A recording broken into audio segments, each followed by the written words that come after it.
Ya Allah, tetapkanlah limpahan rahmat dan salam serta keberkahan kepada Nabi Muhammad. Ketika Halimah melihat sang Nabi dalam keadaan selamat dari mara bahaya, dengan gembira ia mengajaknya pulang ke rumah.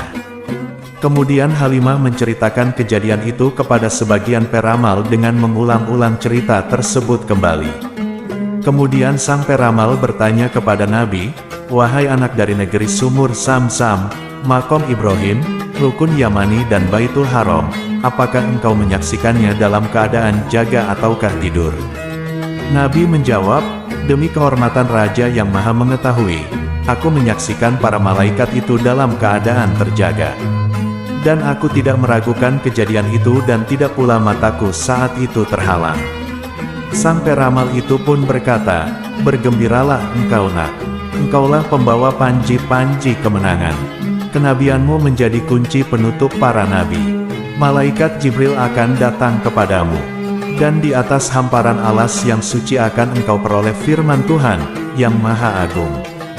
Tiada seorang pun yang dapat menghitung keutamaan yang meliputi dirimu. Untuk menguraikan sebagian dari sifatmu, lidah yang fasih pun tak lagi mampu. Ya Allah, tetapkanlah limpahan rahmat dan salam serta keberkahan kepada Nabi Muhammad.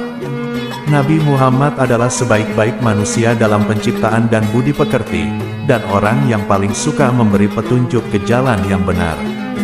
Budi pekertinya adalah Al-Quran, tabiatnya adalah pengampunan, pemberi nasihat kepada manusia dan gemar berbuat baik. Ia selalu memaafkan kesalahanmu jika berkaitan dengan haknya. Namun jika hak Allah yang dilanggar, tak seorang pun sanggup berdiri menentang kemarahannya. Siapapun melihatnya, meski sepintas akan segan, dan jika orang miskin mengundangnya tentu didatanginya. Beliau selalu mengatakan kebenaran walaupun terasa pahit, dan tidak pernah menyimpan rahasia hati, menipu serta membahayakan orang-orang Islam. Siapapun yang melihat wajahnya akan segera tahu bahwa beliau bukanlah seorang penipu. Beliau bukan pula seorang pengumpat dan pencela. Jika sedang gembira, wajahnya bagaikan belahan rembulan. Dan bila berbicara dengan manusia, seolah-olah mereka tengah memetik buah yang manis. Apabila beliau tersenyum, senyumnya sesejuk butiran embun. Dan bila beliau berbicara, seakan mutiara berjatuhan dari ucapannya. Bila tengah berbincang, seolah minyak misik keluar harum semerbak dari mulutnya. Bila berjalan di suatu lorong, segera diketahui bahwa beliau baru saja melalui lorong tersebut karena keharumannya. Jika beliau duduk di suatu majelis, keharumannya terus membekas sampai beberapa hari lamanya sekalipun beliau telah berlalu. Beliau memang selalu harum meskipun tidak memakai wewangian.